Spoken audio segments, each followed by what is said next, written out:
Hello everyone and welcome back to my channel, and in this short video I will tell you that how you can easily start incognito mode on your Google Chrome browser on your Android and iPhone. That's quite simple, interesting and easy, so make sure to watch the video till end so you don't make a single mistake.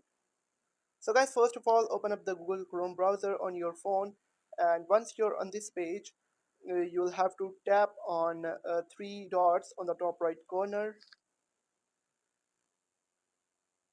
and then you will have to tap on new incognito tab on the top. Now you can see the incognito mode is turned on, and incognito mode has started. Now anything that you will search on this page, like Ronaldo, and then if we go back and if we close this tab, any history inside incognito tab will not be saved inside your Google Chrome's history. I hope you have found the video helpful. If you have found the video helpful, make sure to like the video and hit that subscribe button.